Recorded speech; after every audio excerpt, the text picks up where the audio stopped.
মায়ের কোলে বসে যেই নবী মায়ের হক ভাইয়ের হক ফিরিয়ে দেয়, মেরে খাই না, সেই নবীর উম্মত আমরা মিলাদ পড়তে এসে হাজারো বসে আছি ভাইয়ের হক মারার জোম। মানুষ এই 1 বছর 1 মাসে জীবনে কোনোদিন চামড়ার স্যান্ডেল পাই দেয়নি, আর এখন 2 তলা স্যান্ডেল পাই দিস। নবীজি ছোটবেলায় জন্মগ্রহণ করার পরে 3 জন মহিলার দুধ পান করেছিলেন। উম্মে আইমান নামে এক মহিলা, যেটা হযরতে আমিনা তার সাথে সব সময় ছিল। এই মহিলার দুধ নবীজি ছোটবেলায় পান করেছিলেন জন্মের পরে। 2 নম্বরে দুধ পান করেছেন তার মায়ের। 3 নম্বরে দুধ পান করেছিলেন এই পৃথিবীতে এক মহিয়সী নারী হযরতে হালিমাতু সাদিয়া রাদিয়াল্লাহু তাআলা আনহা। যদিও এই মহিলা ওই দুধ পান করানোর পুরাটা সময় মুশরিকা ছিল। কথা বুঝতেছেন আমি কি বলছি? তাম পৃথিবীতে যত মহিলা ওই সময় ছিল, বিভিন্ন মহিলার দুধ নবীজিকে আল্লাহ পান করাতে পারতেন, মাত্র 3 জনের দুধ পান করিয়েছেন। উম্মে আইমান ওই যে যখন আসছিল, নবীজি বাবার কবর জিয়ারত করে আসার সময় মা মারা যায়, ওই সময় নবীজিকে দুধ পান করানোর জন্যে তার কোলে তুলে দিয়েছিলেন আমেনা। এর বাবা তো নেই, আমিও চলে যাচ্ছি, দিয়ে গেলাম তোমার কাছে। ওখান থেকে দাদার কাছ পর্যন্ত পৌঁছাতে যে সময় লেগেছে, ওই মদিনা বা ইয়াসরিব থেকে মক্কা পর্যন্ত এই পুরাটা সময় যেই মহিলার দুধ নবী পান করেছিলেন, ওনার নাম উম্মে আইমান। মায়ের দুধ খুব বেশি দিন পাননি তিনি। 3 নম্বরে যাই মহিলার দুধ সব চাইতে বেশি সময় ধরে পান করলেন, তার নাম হালিমা। আমি যে শিক্ষা দেব বলি এই পর্যন্ত আসলাম এইটাই। হযরতে হালিমা বলেন, সিরাত ইবনে হিশামে পাবেন, তাকে আমি এই ডান স্তন মুখে দিলাম, তিনি পান করলেন। বাম স্তন মুখে লাগানোর সঙ্গে সঙ্গে বের করে দিলেন।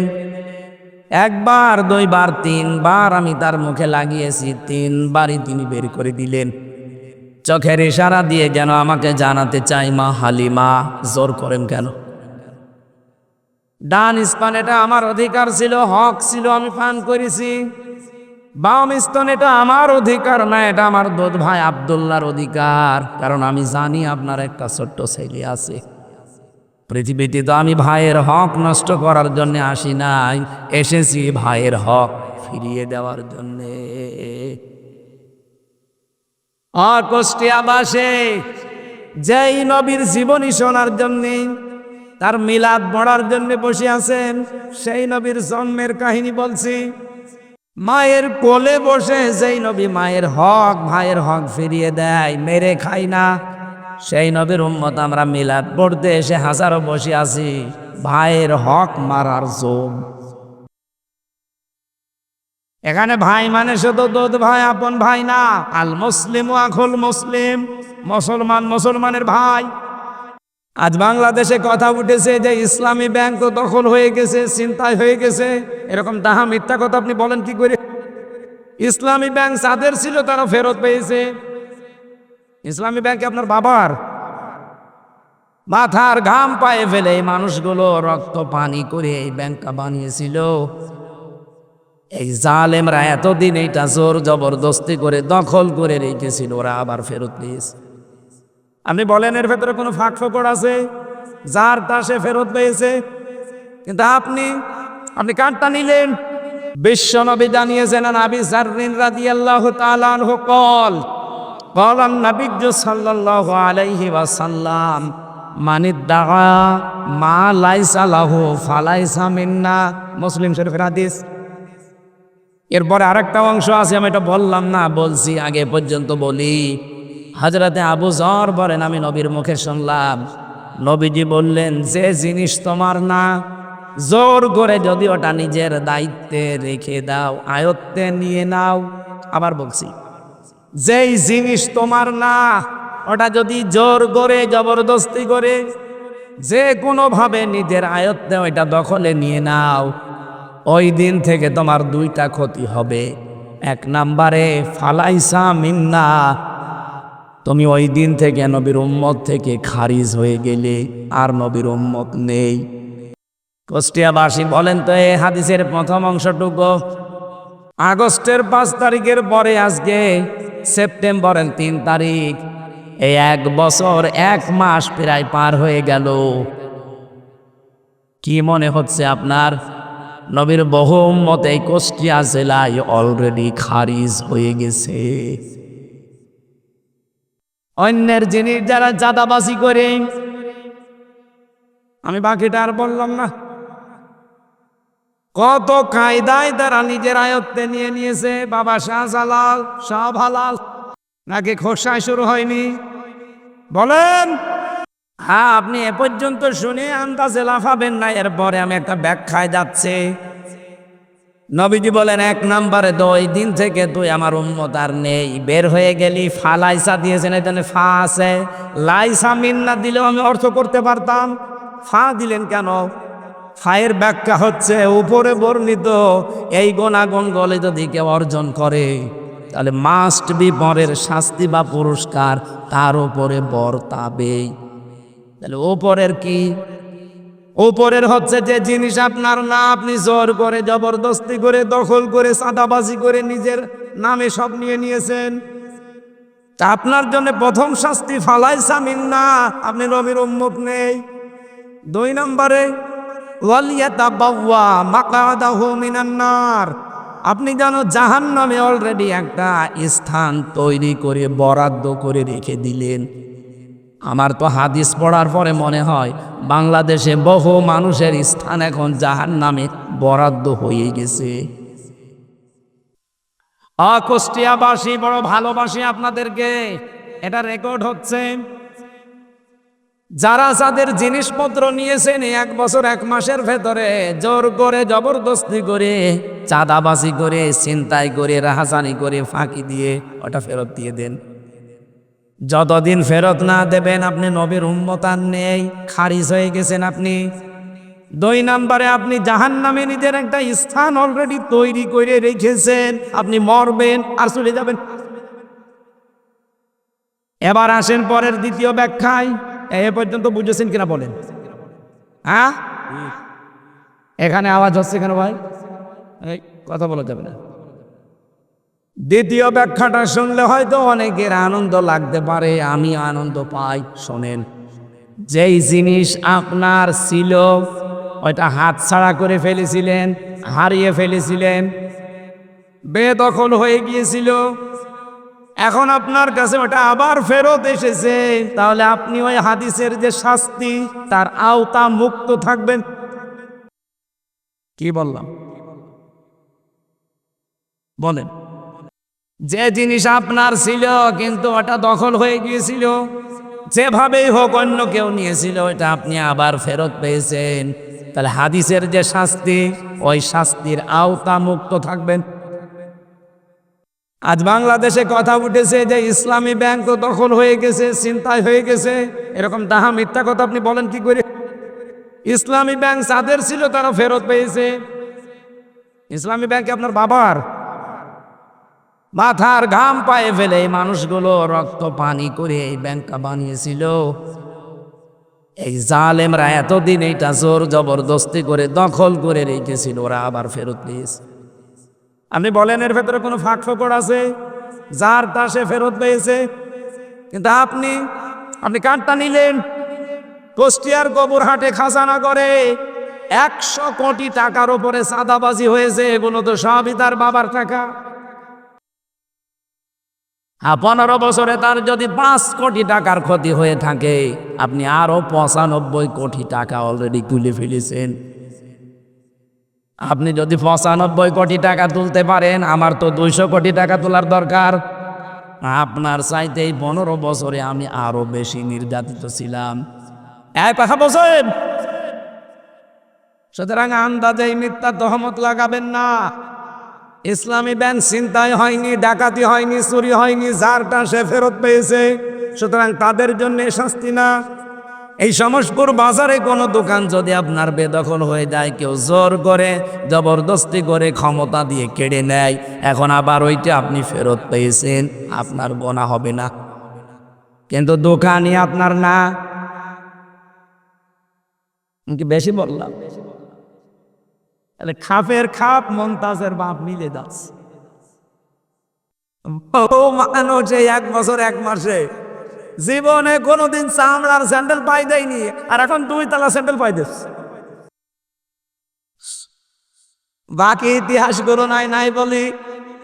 তাহলে যে কথা বলেছিলাম, মিলাদ পড়তে এসেছেন আপনি রবিউল আউয়াল মাসে, মিলাদের তো প্রথম শিক্ষা এইটা নবী জন্মের পরেই দিলেন যে ভাইয়ের হক নষ্ট করার জন্য আমি আসি নাই, এসেছি ভাইয়ের হক ফিরিয়ে দেওয়ার জন্যে। আমাদের এই শিক্ষাটা যেন বাংলার মানুষেরা নিতে পারে রবিউল আউয়ালে, বলেন আমিন। অন্য জেলার লোক না নি, কুষ্টিয়া মানুষ যেন নেয়। ডাকসু নির্বাচন থেকে শুরু করে এই দেশে যতগুলো জায়গা মন থেকে যারা সত্যি আল্লাহর দিনকে বিজয় করার জন্য বিভিন্ন রাস্তায় চেষ্টা চালাচ্ছে, তাদের পেছনে কত রকমের ষড়যন্ত্র আপনি চিন্তা করে দেখেন। জীবনে যেটা সে কল্পনা করে নাই সেই দোষ তাদের উপরে দেওয়া হচ্ছে। আপনি দোষ 5 দিক থেকে দিয়ে কি করবেন? এই দোষ মোকাবেলা করে তাকে সঠিক জায়গায় রাস্তায় পৌঁছিয়ে দিয়ে 10টা রাস্তা খুলে দেওয়ার মতো শক্তি আল্লাহর আছে।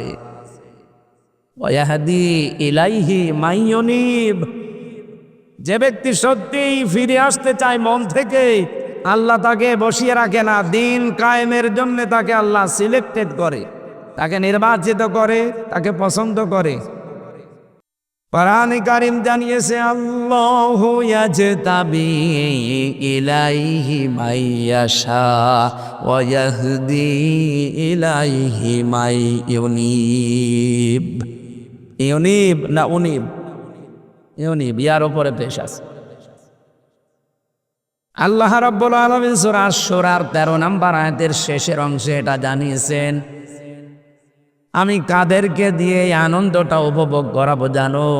আল্লাহু ইয়াজতাবি ইলাইহি মাইয়াশা, যাকে আমি আল্লাহ আমার দ্বীনের জন্য নির্বাচিত করি। ইয়াজতাবি শব্দের শাব্দিক অর্থ হচ্ছে নির্বাচিত করা, পছন্দ করা, মনোনীত করা, সিলেক্টেড করা। আমার প্রশ্ন হচ্ছে, পৃথিবীতে এই যে সিস্টেমটা আল্লাহ দিলেন ইয়াজতাবি, এজতেবা মানে মনোনীত করা, নির্বাচিত করা, এই নির্বাচিত করা হয় যে পদ্ধতিতে, ওই পদ্ধতির নাম নির্বাচন। নির্বাচন ছাড়া যদি কেউ নিজে নিজেই নির্বাচিত হয়ে বলে আমিও, এতদিন এটা ছিল,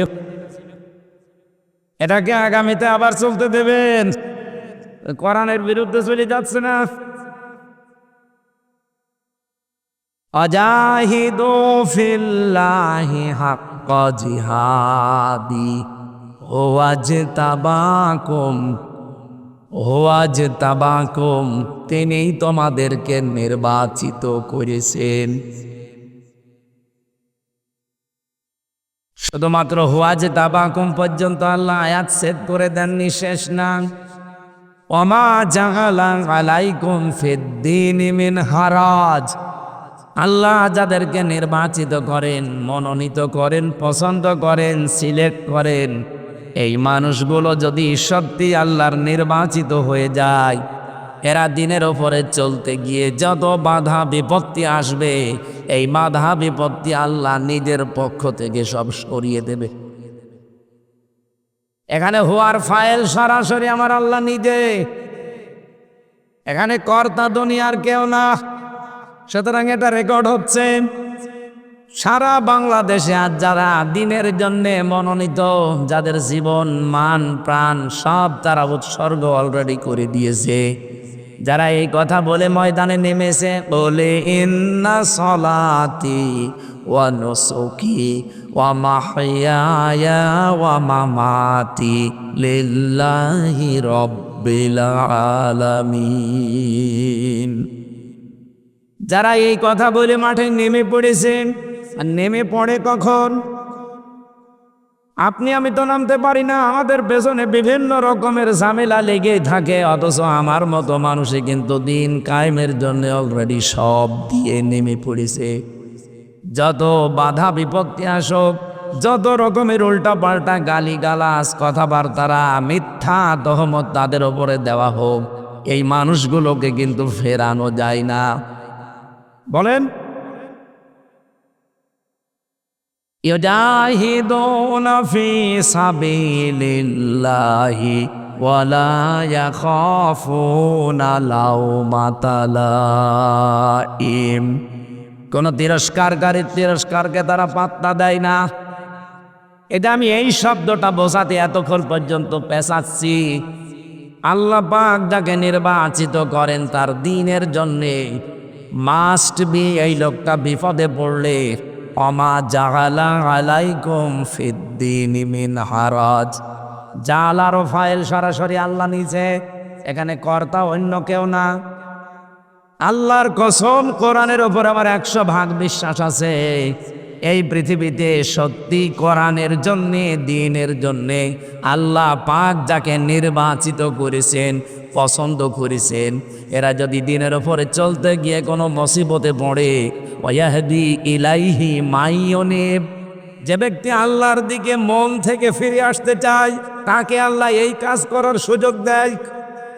সুতরাং এই দেশে যারা দ্বীন কায়েমের জন্য মন থেকে চেষ্টা চালাচ্ছে, এরা বিপদে পড়লে, মুসিবতে পড়লে, ষড়যন্ত্রে পড়লে সরাসরি রক্ষা করবে কে?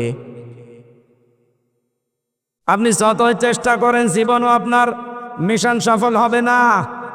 আপনি ষড়যন্ত্র করবেন হয়তো 5 দিক থেকে। আল্লাহ পাক বলেন আমাকারু আমাকারাল্লাহু আল্লাহু খায়রুল মাকিরিন।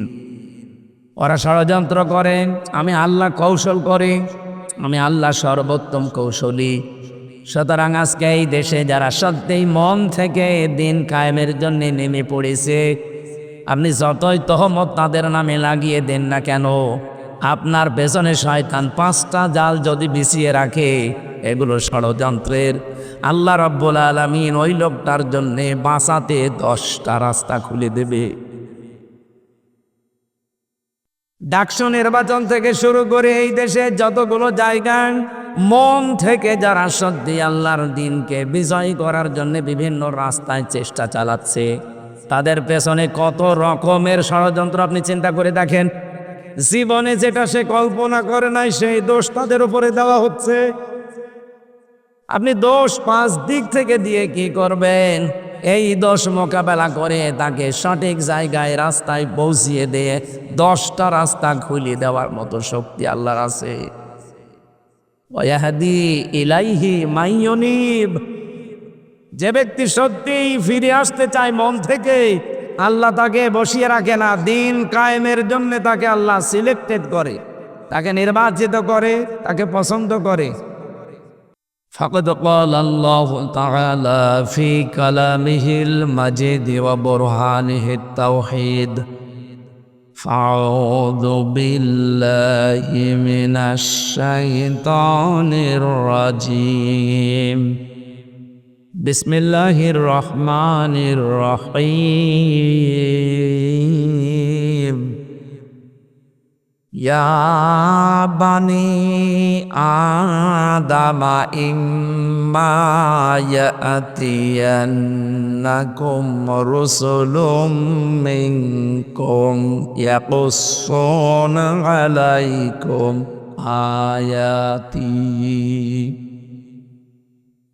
ফামান ইত্তাকা ওয়া আসলাহা ফালা খাউফুন আলাইহিম ওয়ালা হুম ইয়াহজানুন। والذين كذبوا بآياتنا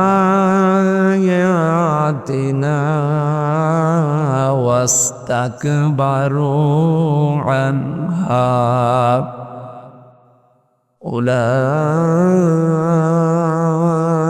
أولئك أصحاب النار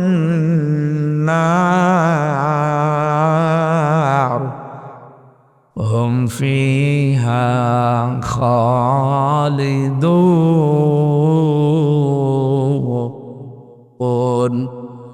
সাদাকতা ইয়া রব্বানা। عن أبي ذر رضي الله تعالى عنه قال قال النبي صلى الله عليه وسلم إذا كان أمراؤكم خياركم وأغنياؤكم سمحاؤكم وأموركم شورى بينكم فظهر الأرض خير لكم من بطنها وإذا كان أمراؤكم شراركم وأغنياؤكم بخلاؤكم وأموركم إلى نسائكم فبطن الأرض خير لكم من ظهرها إلى آخر الحديث رواه ابن ماجه وما زادهم إلا إيمانا وتسليما اللهم صل على سيدنا مولانا محمد কত ব্যথা কত ভাবে সয়েছ যে তুমি তোমারি খুনে লাল তায়েফের ভূমি ফেরেশতা এসে চাই ধ্বংসের হুকুম লৌহ মাখা মোহাম্মদ প্রাণেতে হাসরাত হে আল্লাহ ক্ষমা করো এ তায়েফে বাসীর এরা বসেনি তো আমি যে মোহাম্মদ হৃদয়ে মোহাম্মদ। আলহামদুলিল্লাহ। প্রাণপ্রিয় জেলা কুষ্টিয়া খোকসা থানার অন্তর্গত সমসপুর ঈদগাহ ময়দানি যুব সমাজের উদ্যোগে মাত্র 3 দিন আগে অনুষ্ঠানটা নিয়েছে তারা।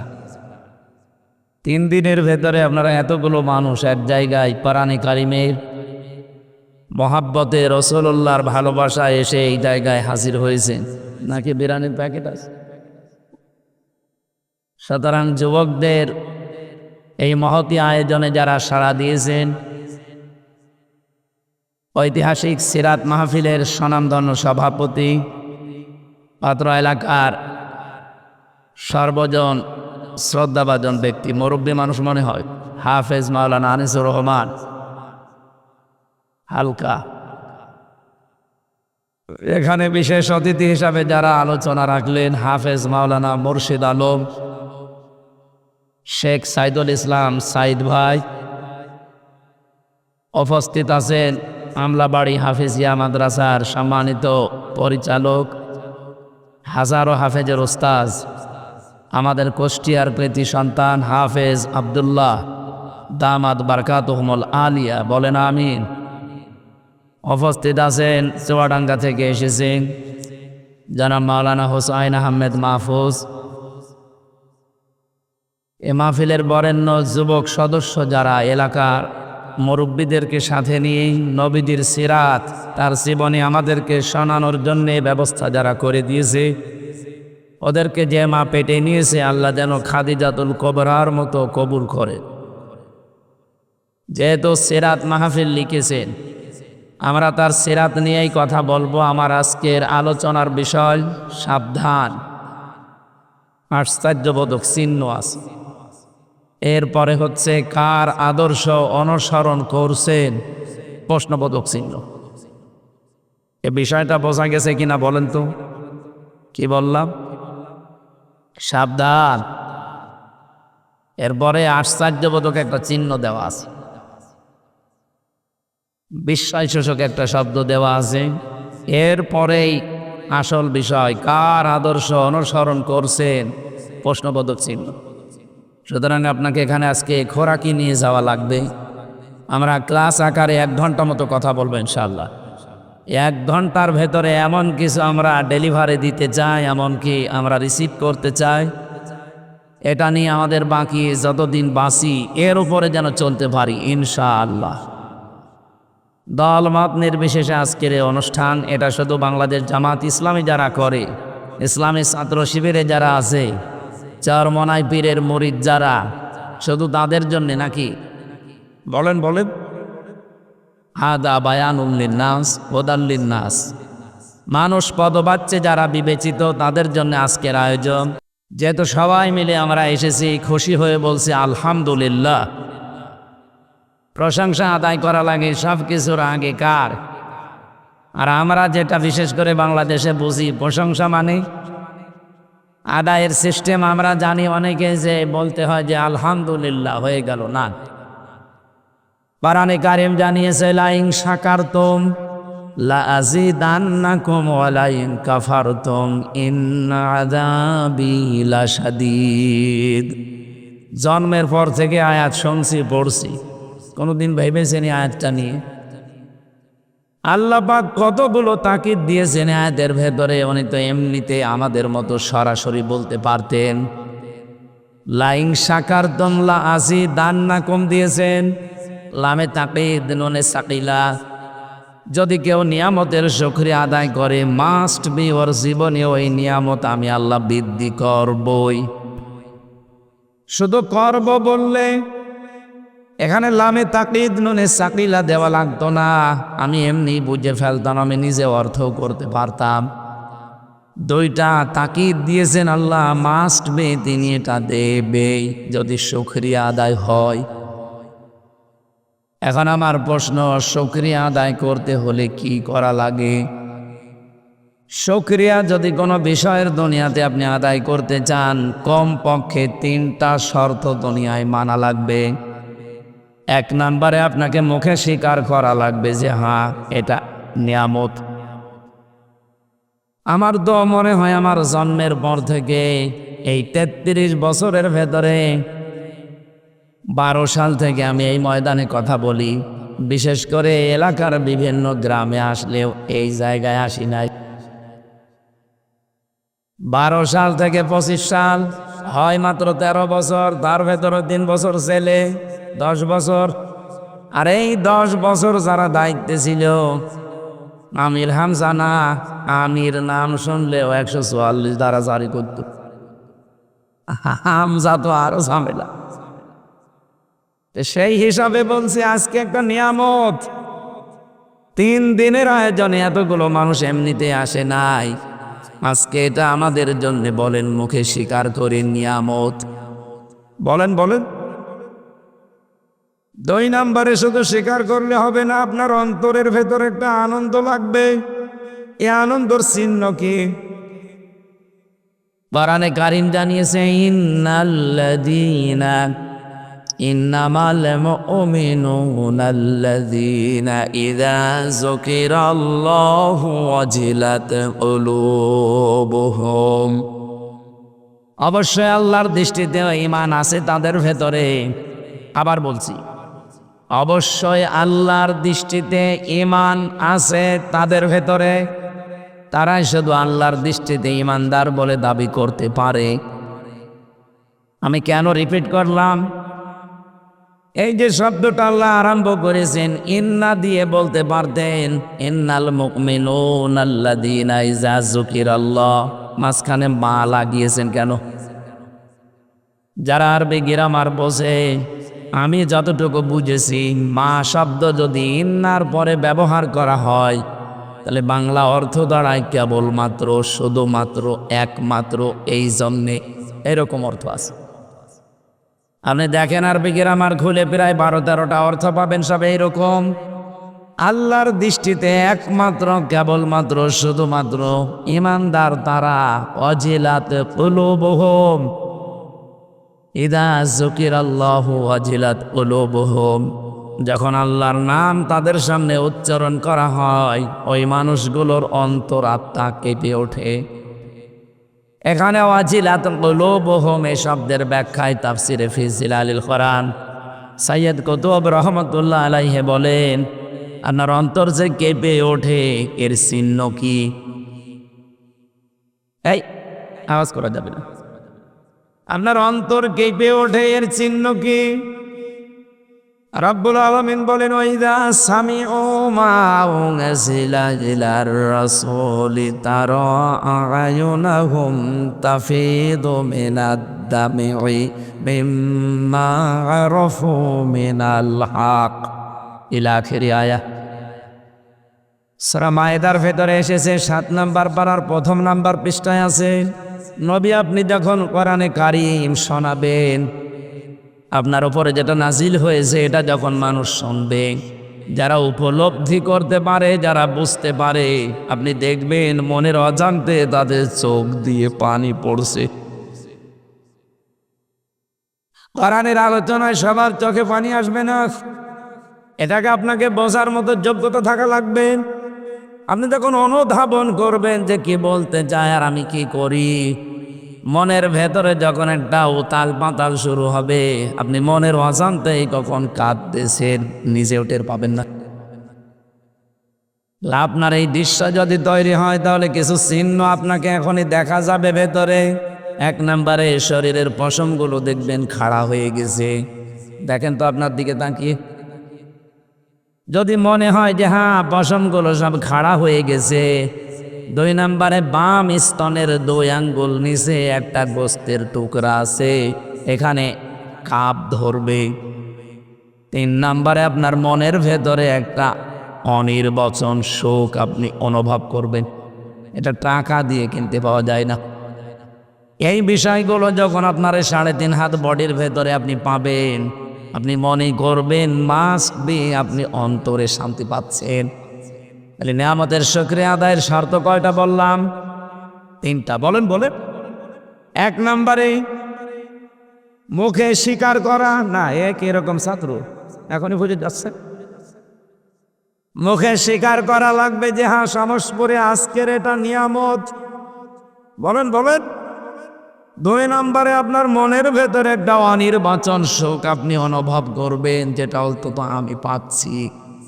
এটা সবাই পাবে না, পাবে কারা?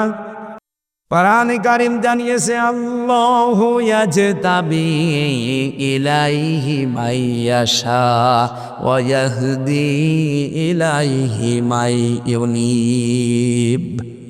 ইউনিব না উনিব? ইউনিব, ইয়ার উপরে পেশ আছে। আল্লাহ রাব্বুল আলামিন সূরা আশ-শুরার 13 নম্বর আয়াতের শেষের অংশে এটা জানিয়েছেন, আমি কাদেরকে দিয়ে এই আনন্দটা উপভোগ করাবো জানো? আল্লাহু ইয়াজতাবি ইলাইহি মাইয়াশা, যাকে আমি আল্লাহ আমার দ্বীনের জন্য নির্বাচিত করি। ইয়াজতাবি শব্দের শাব্দিক অর্থ হচ্ছে নির্বাচিত করা, পছন্দ করা, মনোনীত করা, সিলেক্টেড করা। আমার প্রশ্ন হচ্ছে পৃথিবীতে এই যে সিস্টেমটা আল্লাহ দিলেন ইয়াজতাবি, এজতেবা মানে মনোনীত করা, নির্বাচিত করা। এই নির্বাচিত করা হয় যে পদ্ধতিতে, ওই পদ্ধতির নাম নির্বাচন। নির্বাচন ছাড়া যদি কেউ নিজে নিজেই নির্বাচিত হয়ে বলে আমিও, এতদিন যেটা ছিল এটাকে আগামীতে আবার চলতে দেবেন? কোরআনের বিরুদ্ধে চলে যাচ্ছে না? আজাহিদু ফিল্লাহি হাক্কা জিহাদি ওয়াজতাবাকুম, তিনিই তোমাদেরকে নির্বাচিত করেছেন।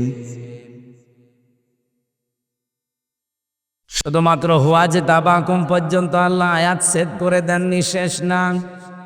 ওমা জাআলা আলাইকুম ফিদ্দীনি মিন হারাজ, আল্লাহ যাদেরকে নির্বাচিত করেন, মনোনীত করেন, পছন্দ করেন, সিলেক্ট করেন, এই মানুষগুলো যদি সত্যি আল্লাহর নির্বাচিত হয়ে যায়, এরা দিনের ওপরে চলতে গিয়ে যত বাধা বিপত্তি আসবে, এই বাধা বিপত্তি আল্লাহ নিজের পক্ষ থেকে সব সরিয়ে দেবে। এখানে হওয়ার ফাইল সরাসরি আমার আল্লাহ নিজে, এখানে কর্তা দুনিয়ার কেউ না। সুতরাং এটা রেকর্ড হচ্ছে সারা বাংলাদেশে। আজ যারা দিনের জন্য মনোনীত, যাদের জীবন মান প্রাণ সব তারা উৎসর্গ অলরেডি করে দিয়েছে, যারা এই কথা বলে ময়দানে নেমেছে, বলে ইন্না সলাতি ওয়া নুসুকি ওয়া মাহইয়ায়া ওয়া মামাতি লিল্লাহি রাব্বিল আলামিন। যারা এই কথা বলে মাঠে নেমে পড়েছেন, আর নেমে পড়ে কখন? আপনি আমি তো নামতে পারি না, আমাদের পেছনে বিভিন্ন রকমের ঝামেলা লেগে থাকে, অথচ আমার মতো মানুষে কিন্তু দিন কায়েমের জন্য অলরেডি সব দিয়ে নেমে পড়েছে। যত বাধা বিপত্তি আসুক, যত রকমের উল্টা পাল্টা গালিগালাজ কথাবার্তারা মিথ্যা তহমত তাদের ওপরে দেওয়া হোক, এই মানুষগুলোকে কিন্তু ফেরানো যায় না। বলেন, ইউজাহিদুনা ফি সাবিলিল্লাহি ওয়ালা ইয়াখাফুনা লাউমাতা লাইম। কোন তিরস্কারকে তারা পাত্তা দেয় না। এটা আমি এই শব্দটা বোঝাতে এতক্ষণ পর্যন্ত পেঁচাচ্ছি। আল্লাহ পাক যাকে নির্বাচিত করেন তার দ্বীনের জন্যে, মাস্ট বি এই লোকটা বিপদে পড়লে ওমা জাআলা আলাইকুম ফিদ্দীনি মিন হারাজ। জালার ফাইল সরাসরি আল্লাহ নিচে, এখানে কর্তা অন্য কেউ না। আল্লাহর কসম, কোরআনের ওপর আমার 100% বিশ্বাস আছে। এই পৃথিবীতে সত্যি কোরআনের জন্যে, দ্বীনের জন্যে আল্লাহ পাক যাকে নির্বাচিত করেছেন, পছন্দ করেছেন, এরা যদি দ্বীনের ওপরে চলতে গিয়ে কোনো মুসিবতে পড়ে, ওয়াহদি ইলাইহি মাইয়ুনিব, যে ব্যক্তি আল্লাহর দিকে মন থেকে ফিরে আসতে চায় তাকে আল্লাহ এই কাজ করার সুযোগ দেয়। সুতরাং এই দেশে যারা দিন কায়েমের জন্য মন থেকে চেষ্টা চালাচ্ছে, এরা বিপদে পড়লে, মুসিবতে পড়লে, ষড়যন্ত্রে পড়লে সরাসরি রক্ষা করবে কে? আপনি যতই চেষ্টা করেন জীবনও আপনার মিশন সফল হবে না। আপনি ষড়যন্ত্র করবেন হয়তো 5 দিক থেকে। আল্লাহ পাক বলেন ওয়ামাকারু ওয়ামাকারাল্লাহু আল্লাহু খায়রুল মাকিরিন। ওরা ষড়যন্ত্র করে, আমি আল্লাহ কৌশল করি, আমি আল্লাহ সর্বোত্তম কৌশলী। সুতরাং আজকে এই দেশে যারা সত্যিই মন থেকে দিন কায়েমের জন্য নেমে পড়েছে, আপনি যতই তহমত তাদের নামে লাগিয়ে দেন না কেন, আপনার পেছনে শয়তান 5টা জাল যদি বিছিয়ে রাখে, এগুলো ষড়যন্ত্রের। আল্লাহ রাব্বুল আলামিন ওই লোকটার জন্য বাঁচাতে 10টা রাস্তা খুলে দেবে। ডাকসু নির্বাচন থেকে শুরু করে এই দেশে যতগুলো জায়গা মন থেকে যারা সত্যি আল্লাহর দ্বীনকে বিজয় করার জন্য বিভিন্ন রাস্তায় চেষ্টা চালাচ্ছে, তাদের পেছনে কত রকমের ষড়যন্ত্র আপনি চিন্তা করে দেখেন। জীবনে যেটা সে কল্পনা করে নাই সেই দোষ তাদের উপরে দেওয়া হচ্ছে। আপনি দোষ 5 দিক থেকে দিয়ে কি করবেন? এই দোষ মোকাবেলা করে তাকে সঠিক জায়গায় রাস্তায় পৌঁছিয়ে দিয়ে 10টা রাস্তা খুলে দেওয়ার মতো শক্তি আল্লাহর আছে। ওয়াহদি ইলাইহি মাইয়ুনিব, যে ব্যক্তি সত্যিই ফিরে আসতে চায় মন থেকে, আল্লাহ তাকে বসিয়ে রাখে না। দিন কায়েমের জন্য তাকে আল্লাহ সিলেক্টেড করে, তাকে নির্বাচিত করে, তাকে পছন্দ করে। এই জন্য আমরা মনের ভেতরে আনন্দ সবাই নিয়ামতের শুকরিয়া হিসাবে আপনি পাবেন না, আপনাকে আল্লাহ নির্বাচিত করা লাগবে। এই জন্য আমার ভেতরে যে আনন্দ এখন পাচ্ছি, এই 33 বছরও অন্তত কত জায়গায় তো গেছি, আজকে একটু আনন্দ বেশি পাচ্ছি। এই কারণে জায়গায় বহু বাধা উপেক্ষা করে আজ আল্লাহ ওপেন করে দিয়েছে। বাংলাদেশে এখন 18 কোটির উপরে মানুষ, মাত্র 7 কোটি 20 লাখ মানুষ এখন চাচ্ছে এই দেশে আল্লাহর দ্বীন কায়েম হোক। এই আয়াত অনুযায়ী এই 7 কোটি 20 লক্ষ মানুষকে আল্লাহ নির্বাচিত করেছেন, পছন্দ করেছেন, তাদেরকে দিয়ে আল্লাহ দ্বীন কায়েম এই জমিনে করাবেই। শুধু করাবে না, এই যে ইন্না মা আছে, একমাত্র শুধুমাত্র কেবলমাত্র হবেই হবে, তবেই তবে, এটাই এরকম অর্থ আছে। আল্লাহ যেখানে শব্দ চয়ন করছে নাকি ইয়ারকি মারার জন্যে, সুতরাং নিয়ামতের শুকরিয়া আদায় শুধু এই মুখ পর্যন্ত হোসাইন হজুরের মতো এ পর্যন্ত খেয়ে একটা ঢেকর তৈরি বললেন আলহামদুলিল্লাহ হবে, এটা একটা মাধ্যম, শব্দ একটা। আপনাকে প্রথমে স্বীকার করা লাগবে যে হ্যাঁ এটা নিয়ামত আল্লাহ। 2 নম্বরে আপনার মনের ভেতরে একটা আনন্দ অটোমেটিক আসবে। 3 নম্বরে এই নিয়ামতের শুকরিয়া আদায়ের জন্যে আল্লাহ যেটা বলেছেন ওইভাবে তারে ব্যবহার করা লাগবে। তাহলে শর্ত কয়টা?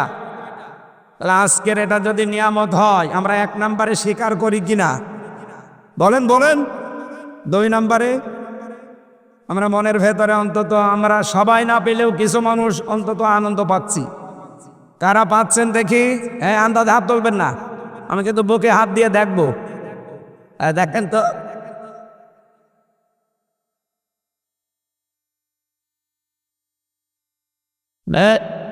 ঠিক আছে।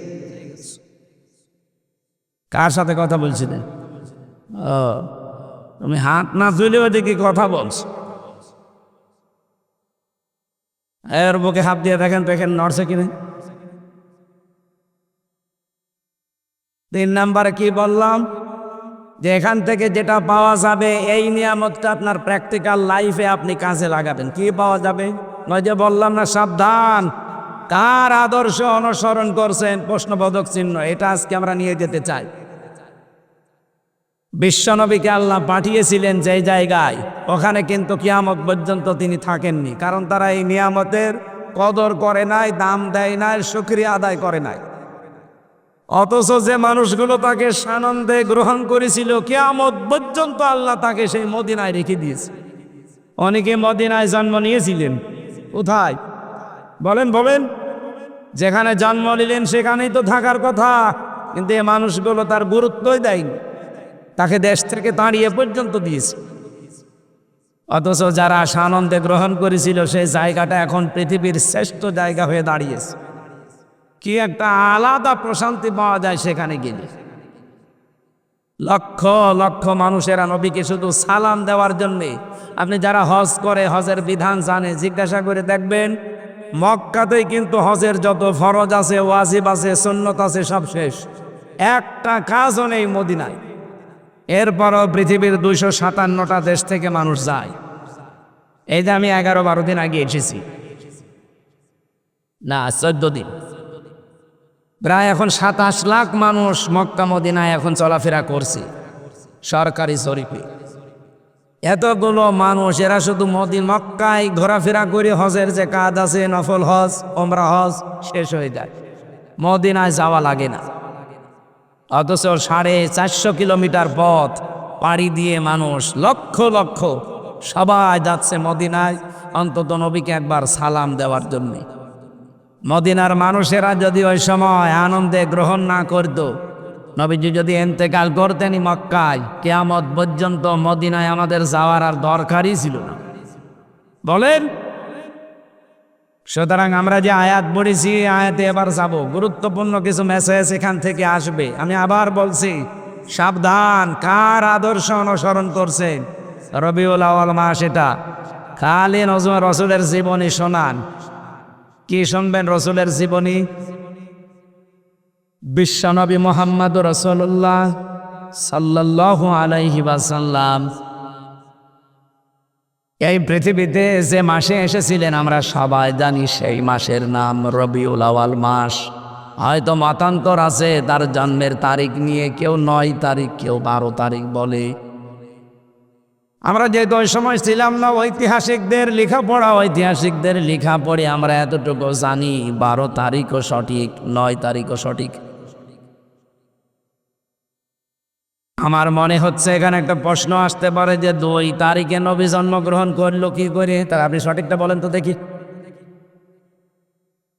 আমি যদি হাফেজ আব্দুল্লাহ সাহেবকে বলি যে 12 কত হলে হয়, উনি যদি বলে 6 আর 6 12 হয়, হয়নি? বলেন বলেন।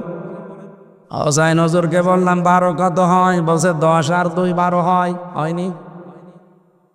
আমার টার্গেট হচ্ছে জন্ম। রবিউল আউয়াল মাসে উনি এসেছিলেন কোন তারিখে, ওইটা আমার উদ্দেশ্য না। আমার উদ্দেশ্য এই মাসে আল্লাহ তাকে পাঠিয়েছেন, এই মাসটার ভেতরে কি আছে। রমজানুল মোবারকে যেহেতু কোরআনে কারিম আল্লাহ নাজিল করেছেন এই নবীর উপরে, রমজান তো আগেও ছিল, পৃথিবীতে কোনো মর্যাদা মূল্য কিছুই ছিল না, শুধুমাত্র নবীর উপরে রমজানে কোরআন নাজিল হওয়ার কারণে এত মর্যাদা বেড়ে গেছে। শাওয়াল মাস আগেও ছিল, কোনো মর্যাদা কোনো দাম মূল্য ছিল না। মুহাম্মাদুর রাসূলুল্লাহ এ মাসে আসার কারণে এ মাসটার দাম আমাদের কাছে অনেক বেড়ে গেছে। আমার প্রশ্ন হচ্ছে, শুধুমাত্র নবীর এই জন্ম রবিউল আউয়াল নিয়ে আনন্দ করলে হবে না। এই জন্ম থেকে শুরু করে 63টা বছর পার করে আবার এই রবিউল আউয়াল মাসেই তিনি ইন্তেকাল করেছিলেন। তার মানে পুরা 63 বছর এবার আপনাকে আগে জানা লাগবে। শুধু জন্মের ইতিহাস পড়েই যদি আপনি শেষ করে দেন, ওইটার আরবি নাম হবে মিলাদুন, যেটাকে আমরা মিলাদ বলে জানি। রবিউল আউয়াল মাস যেহেতু এখন এসেছে, অনেকে বিভিন্নভাবে পালন করছে। এই যে চট্টগ্রামের চনতি ময়দানে 19 দিন ব্যাপী একাধারে নবীর এই জীবনী আলোচনা হবে। সেখানে এক দিন এক একজনকে দিয়েছে, 19 দিন একাধারে তারা আয়োজনে সম্পৃক্ত। আমারে 18তম দিনে দিয়েছে নবীজির বৈপ্লবিক জীবন।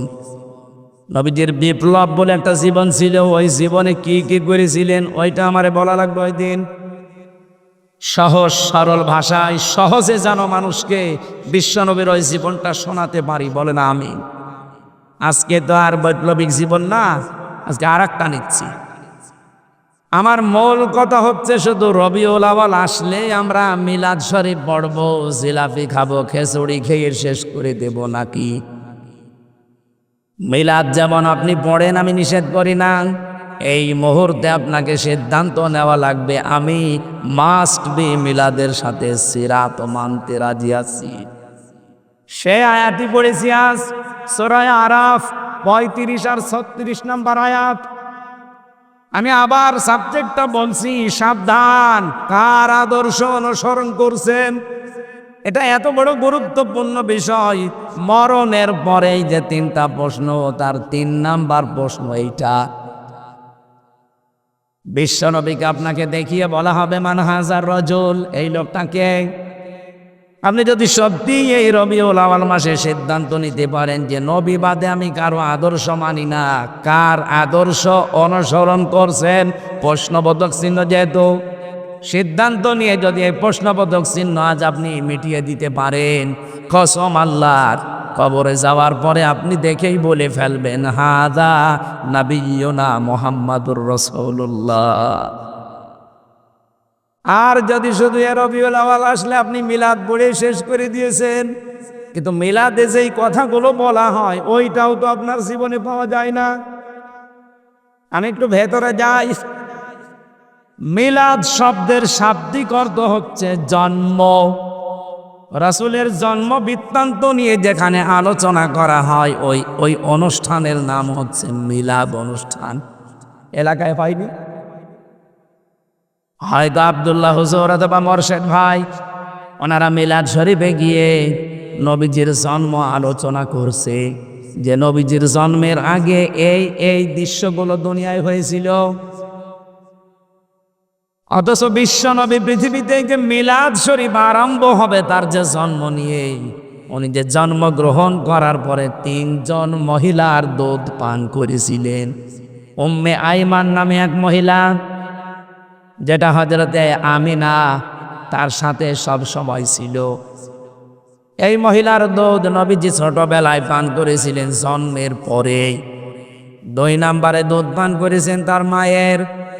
3 নম্বরে দুধ পান করেছিলেন এই পৃথিবীতে এক মহিয়সী নারী, হযরতে হালিমাতু সাদিয়া রাদিয়াল্লাহু তাআলা আনহা।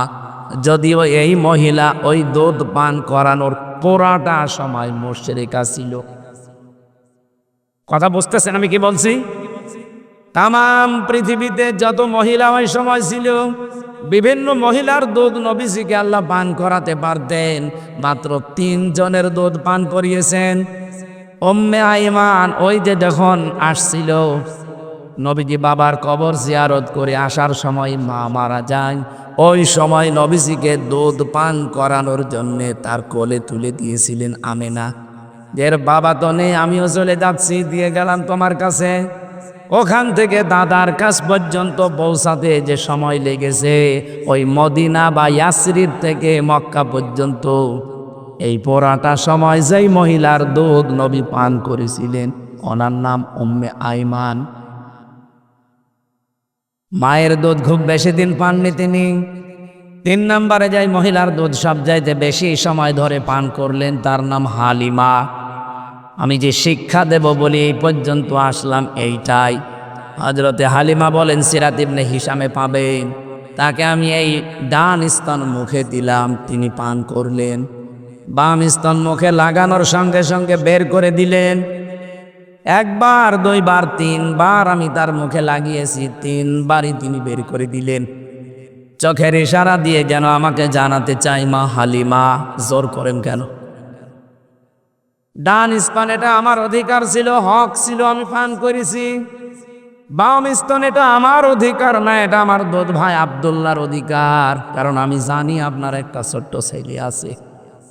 পৃথিবীতে তো আমি ভাইয়ের হক নষ্ট করার জন্য আসি নাই, এসেছি ভাইয়ের হক ফিরিয়ে দেওয়ার জন্যে। আর কুষ্টিয়াবাসে যেই নবীর জীবনী শোনার জন্যে, তার মিলাদ পড়ার জন্য বসে আছেন, সেই নবীর জন্মের কাহিনী বলছি। মায়ের কোলে বসে যেই নবী মায়ের হক ভাইয়ের হক ফিরিয়ে দেয়, মেরে খাই না, সেই নবীর উম্মত আমরা মিলাদ পড়তে এসে হাজারো বসে আছি ভাইয়ের হক মারার জন্য। এখানে ভাই মানে শুধু দুধ ভাই, আপন ভাই না। আল মুসলিম আখুল মুসলিম, মুসলমান মুসলমানের ভাই। বলেন, রবিউল আউয়ালের 27টা শিক্ষা পেয়েছি আমি সিরাত গ্রন্থে, তার ভেতরে এইটা একটা, যে হক মারা যাবে না। মায়ের কোলে বসে জন্মের পরে এটা শিক্ষা দিয়েছেন নবী মুহাম্মদুর। অথচ সেই নবীর উম্মত আমরা দাবি করছি, মিলাদও পড়ছি, সিরাত মাহফিলেও এসেছি। দিন যত যায়, যত বড় হয়, ভাইয়ের হক মারার জম হয়। আজকে একটা হাদিস পড়ছি, একটু ভালো করে শোনেন বা এদিকে তাকা। বিশ্বনবী জানিয়েছেন, আবি যাররিন রাদিয়াল্লাহু তাআলা আনহু قال قال النبي صلى الله عليه وسلم من ادعى ما ليس له فليس منا। মুসলিম শরীফের হাদিস। এরপরে আরেকটা অংশ আছে, আমি এটা বললাম না, বলছি আগে পর্যন্ত বলি। হযরতে আবু যর বলেন, আমি নবীর মুখে শুনলাম, নবীজি বললেন, যে জিনিস তোমার না, জোর করে যদি ওটা নিজের দায়িত্বে রেখে দাও, আয়ত্তে নিয়ে নাও। আবার বলছি, যেই জিনিস তোমার না, ওটা যদি জোর করে জবরদস্তি করে যে কোনোভাবে নিজের আয়ত্তে ওইটা দখলে নিয়ে নাও, ওই দিন থেকে তোমার 2টা ক্ষতি হবে। 1 নম্বরে ফালাইসা মিন্না, তুমি ওই দিন থেকে নবীর উম্মত থেকে খারিজ হয়ে গেলে, আর নবীর উম্মত নেই। কুষ্টিয়াবাসী বলেন তো, এই হাদিসের প্রথম অংশটুকু আগস্টের 5 তারিখের পরে আজকে সেপ্টেম্বরের 3 তারিখ, এই 1 বছর 1 মাস প্রায় পার হয়ে গেল। কি মনে হচ্ছে আপনার? নবীর বহু উম্মত এই কুষ্টিয়া জেলায় অলরেডি খারিজ হয়ে গেছে। অন্যের জিনিস যারা চাঁদাবাজি করে, আমি বাকিটা আর বললাম না, কত কায়দায় তারা নিজের আয়ত্তে নিয়ে নিয়েছে। বাবা শাহজালাল, শাহ হালাল, নাকি খোসায় শুরু হয়নি? বলেন। হ্যাঁ, আপনি এ পর্যন্ত শুনে আন্দাজে লাফাবেন না। এরপরে আমি একটা ব্যাখ্যায় যাচ্ছে। নবীজি বলেন, 1 নম্বরে, 2 দিন থেকে তুই আমার উম্মত আর নেই, বের হয়ে গেলি। ফালাইসা দিয়েছেন, এখানে ফা আছে, লাইসা মিন্না দিলেও আমি অর্থ করতে পারতাম। ফা দিলেন কেন? ফায়ের ব্যাখ্যা হচ্ছে, উপরে বর্ণিত এই গুণাগুণগুলো যদি কেউ অর্জন করে, তাহলে মাস্ট বি পরের শাস্তি বা পুরস্কার তার উপরে বর্তাবে। তাহলে ওপরের কি? উপরের হচ্ছে যে জিনিস আপনার না, আপনি জোর করে জবরদস্তি করে দখল করে চাঁদাবাজি করে নিজের নামে সব নিয়ে নিয়েছেন, তা আপনার জন্য প্রথম শাস্তি ফালাইসা মিন্না, আপনি নবীর উম্মত নেই।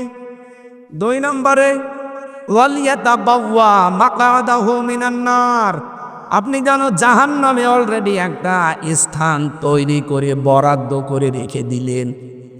আমার তো হাদিস পড়ার পরে মনে হয় বাংলাদেশে বহু মানুষের স্থান এখন জাহান্নামে বরাদ্দ হয়ে গেছে।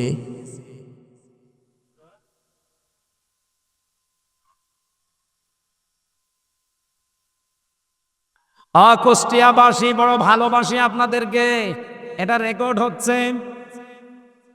যারা যাদের জিনিসপত্র নিয়েছেন 1 বছর 1 মাসের ভেতরে জোর করে জবরদস্তি করে চাঁদাবাজি করে ছিনতাই করে রাহাজানি করে ফাঁকি দিয়ে ওটা ফেরত দিয়ে দেন। যতদিন ফেরত না দেবেন আপনি নবীর উম্মত আর নেই, খারিজ হয়ে গেছেন আপনি। 2 নম্বরে আপনি জাহান্নামে নিজের একটা স্থান অলরেডি তৈরি করে রেখেছেন, আপনি মরবেন আর চলে যাবেন। এবার আসেন পরের দ্বিতীয় ব্যাখ্যায়। এ পর্যন্ত বুঝেছেন কিনা বলেন? হ্যাঁ, এখানে আওয়াজ হচ্ছে কেন ভাই? এই কথা বলা যাবে না। দ্বিতীয় ব্যাখ্যাটা শুনলে হয়তো অনেকের আনন্দ লাগতে পারে, আমি আনন্দ পাই। শোনেন, যেই জিনিস আপনার ছিল ওইটা হাতছাড়া করে ফেলেছিলেন, হারিয়ে ফেলেছিলেন, বেদখল হয়ে গিয়েছিল, এখন আপনার কাছে ওটা আবার ফেরত এসেছে, তাহলে আপনি ওই হাদিসের যে শাস্তি তার আওতা মুক্ত থাকবেন। কি বললাম বলেন? এই গল্প করে কে? যে জিনিস আপনার ছিল কিন্তু ওটা দখল হয়ে গিয়েছিল, যেভাবেই হোক অন্য কেউ নিয়েছিল, ওটা আপনি আবার ফেরত পেয়েছেন, তাহলে হাদিসের যে শাস্তি ওই শাস্তির আওতা মুক্ত থাকবেন। আজ বাংলাদেশে কথা উঠেছে যে ইসলামী ব্যাংক দখল হয়ে গেছে, ছিনতাই হয়ে গেছে, এরকম তাহা মিথ্যা কথা আপনি বলেন কি করে? ইসলামী ব্যাংক যাদের ছিল তারা ফেরত পেয়েছে। ইসলামী ব্যাংক আপনার বাবার মাথার ঘাম পায়ে ফেলে এই মানুষগুলো রক্ত পানি করে এই ব্যাংকটা বানিয়েছিল। এই জালেমরা এতদিন এইটা জোর জবরদস্তি করে দখল করে রেখেছিল, ওরা আবার ফেরত পেয়েছে। আপনি বলেন এর ভেতরে কোনো ফাঁক ফোকর আছে? যার তা সে ফেরত পেয়েছে, কিন্তু আপনি কার্ডটা নিলেন। কুষ্টিয়ার গোবরহাটে খাজানা করে 100 কোটি টাকার উপরে চাঁদাবাজি হয়েছে, এগুলো তো সবই তার বাবার টাকা। 15 বছরে তার যদি 5 কোটি টাকার ক্ষতি হয়ে থাকে, আপনি আরো 95 কোটি টাকা অলরেডি তুলে ফেলেছেন। আপনি যদি 95 কোটি টাকা তুলতে পারেন, আমার তো 200 কোটি টাকা তোলার দরকার। আপনার চাইতে এই 15 বছরে আমি আরো বেশি নির্যাতিত ছিলাম। এক কথা বলছেন। সুতরাং আন্দাজে মিথ্যা তহমত লাগাবেন না। ইসলামী ব্যাংক ছিনতাই হয়নি, ডাকাতি হয়নি, চুরি হয়নি, যারটা সে ফেরত পেয়েছে, সুতরাং তাদের জন্য শাস্তি না। এই সমসপুর বাজারে কোনো দোকান যদি আপনার বেদখল হয়ে যায়, কেউ জোর করে জবরদস্তি করে ক্ষমতা দিয়ে কেড়ে নেয়, এখন আবার ওইটা আপনি ফেরত পেয়েছেন, আপনার গোনা হবে না, কিন্তু দোকানই আপনার না। কি বেশি বললাম? তাহলে খাপের খাপ মমতাজের বাপ মিলে যাচ্ছে। মানুষ 1 বছর 1 মাসে জীবনে কোনোদিন চামড়ার স্যান্ডেল পাই দেয়নি, আর এখন 2 তলা স্যান্ডেল পাই দিচ্ছে। বাকি ইতিহাসগুলো নাই বলি। তাহলে যে কথা বলেছিলাম, মিলাদ পড়তে এসেছেন আপনি রবিউল আউয়াল মাসে, মিলাদের তো প্রথম শিক্ষা এইটা নবী জন্মের পরেই দিলেন যে ভাইয়ের হক নষ্ট করার জন্য আমি আসি নাই, এসেছি ভাইয়ের হক ফিরিয়ে দেওয়ার জন্যে। আমাদের এই শিক্ষাটা যেন বাংলার মানুষেরা নিতে পারে রবিউল আউয়ালে, বলেন আমিন। অন্য জেলার লোক না নি, কুষ্টিয়া মানুষ যেন নেয়। 2 নম্বরে নবীজির সিরাত শোনার জন্য আপনি এসেছেন, আজকে লিখে দিয়েছেন ঐতিহাসিক সিরাত মাহফিল। আসেন এবার আমরা সিরাত নিয়ে কথা বলবো। সূরা মা আরাফ থেকে পড়েছি আমরা মাত্র 2টা আয়াত। আরাফ শব্দের শাব্দিক অর্থ হচ্ছে আলাপচারিতার স্থান, যেখানে আলাপ আলোচনা করা হয়। কিন্তু আয়াতের যে ব্যাখ্যা, এই নামকরণের যে ব্যাখ্যা ঐতিহাসিক প্রেক্ষাপটে পেয়েছি, ওয়াবাইনাহুমা হিজাব ওয়ালাল আরাফি রিজালুন ইয়ারিফুনা বিসিকুল্লাম বিসিমাহুম। রব্বুল আলামিন বলেন, একটা পর্দা দিয়ে তাদেরকে আলাদা করা হবে। জান্নাত এবং জাহান্নামের মাঝে একটা পর্দা দেওয়া থাকবে, একটা প্রাচীর। এই দেওয়ালের উপরে কিছু মানুষকে আল্লাহ দাঁড় করাবেন। এদেরকে জান্নাতেও দেবেন না, জাহান্নামেও দেবেন না। সাহাবী প্রশ্ন করলেন, ওয়ানাদা ওয়াসহাবাল জান্নাতি আন সালামুন আলাইকুম লাম ইয়াদখুলুহা ওয়াহুম ইয়াতমাউন। যারা জান্নাতি মানুষ তারা তাদেরকে সালাম জানাবে, জাহান্নামী মানুষ যারা তাদের দিকে ফ্যাল ফ্যাল করে তাকিয়ে থাকবে। সাহাবীর প্রশ্নের জবাবে নবীজি বললেন, এরা কিন্তু জান্নাতে যেতে পারবে না, এদেরকে আল্লাহ জাহান্নামেও দেবে না, এই প্রাচীরের ওপরেই দাঁড় করিয়ে রাখবে। অকোকসাবাসী বলেন তো, কিয়ামতের দিন যদি আল্লাহ আমাদেরকে ওই প্রাচীরের ওপরে দাঁড় করিয়ে দেয়, জান্নাতেও দিচ্ছে না, জাহান্নামেও দেবে না। হাদিসের শেষ অংশে আমি পাইনি যে নবীজি এ কথা বলেছেন যে তাদেরকে আল্লাহ দেবে কোথায়। তার মানে ওইভাবে দাঁড়িয়ে থাকা লাগবে। খুব গুরুত্বপূর্ণ একটা বিষয়। সাহাবীর প্রশ্নের জবাবেই নবী কি বললেন, আল্লাহ তাদেরকে যে জান্নাতে দেয় না, কারণ জানো ওদের সব ছিল ভালো, শুধু মার বাবার সাথে আচরণ খারাপ ছিল। বাংলাদেশে বহু পুরুষ আমরা আছি, ছেলে আছি, সব ভালো আমাদের, কিন্তু মা বাবার সাথে সম্পর্ক ভালো না। কথা বলেন না কেন? তাদের হক তো আদায় করা হয় না, তাদের আলাদা করে দেওয়া হয়, বৃদ্ধাশ্রমে রেখে আসে। এই দোষ শুধুমাত্র সন্তানদের একা না, এর পেছনে যারা কলকাঠি নাড়ি তারা হচ্ছে মেয়েরা, বিশেষ করে বউ আর শাশুড়ি। এরকম বউ আর শাশুড়ি আছে কার? হাত তোলেন তো, 2 হাত তোলেন। আছে, 2-1 আছে। মেয়েরা এসেছেন কিনা আমি জানি না। আমার মা বোনেরা শুধু নামাজ পড়া, রোজা রাখার, কালো বোরকা পরায় এবাদত না, শাশুড়িকে নিজের মায়ের মতো মনে করা এবাদত। আল্লাহর কসম, আমি নিজে একজন স্বামী, বাস্তবতা কিন্তু এইটাই।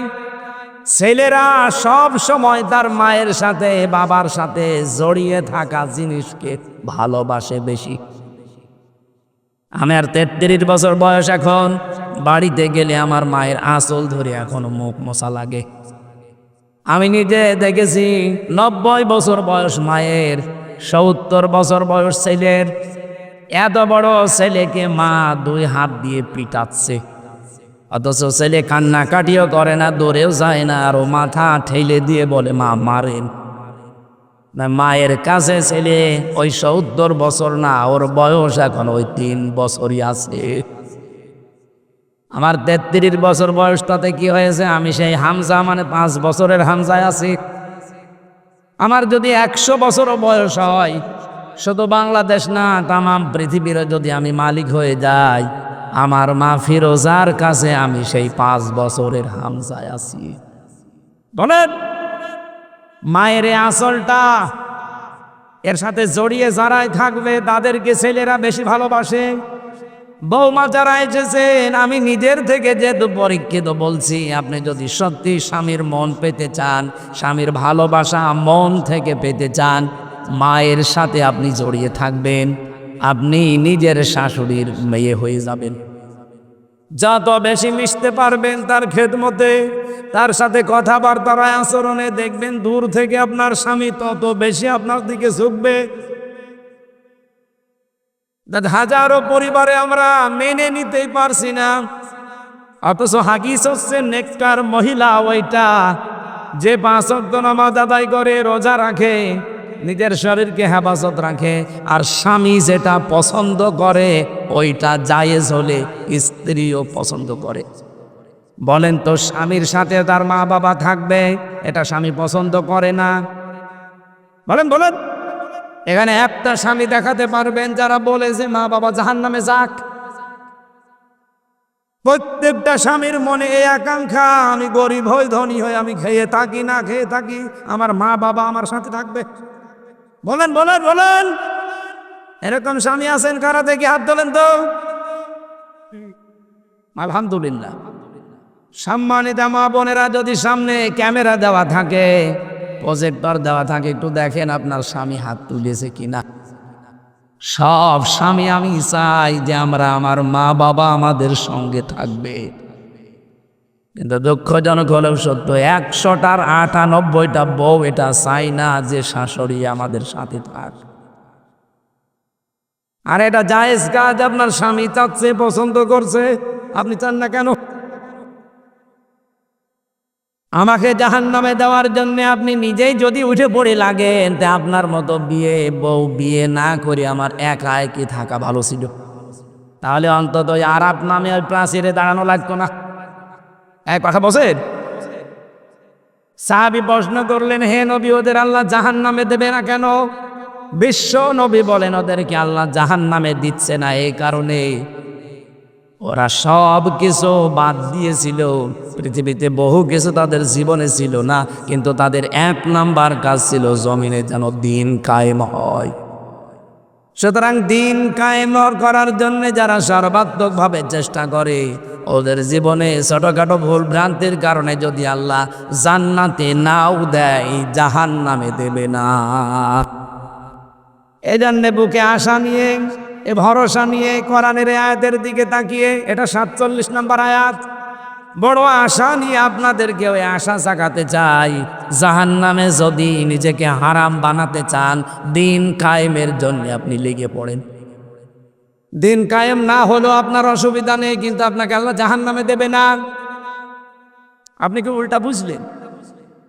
আপনাকে আমি বাঁচাতে চাই, জাহান্নামে যদি যেতে না চান, বলেন দলিল কোথায়? দলিল আছে সূরা সফ 10 নম্বর আয়াত, হাল আদুল্লুকুম আলা তিজারাতিন তুনজিকুম মিন আযাবিন।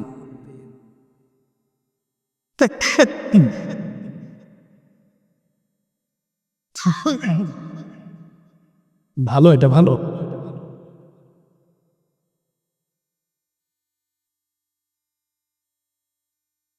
ঠিক আছে, কিছু লাগবে না। মানে এই যে গদি দেওয়ার পরেও পেছনে ব্যথা করে, ওরা এমন পিটানো পিটিয়েছিল রিমান্ডে, শক্ত জায়গায় তো বসতেই পারি না, গদি দিয়েও এই যে 10-15 মিনিট পরে ওঠা লাগে। এই জায়গা তো শুধু ম্যাডামকে ছাড়া কাউকে দেখানো যায়, মানে এমন একটা জায়গা।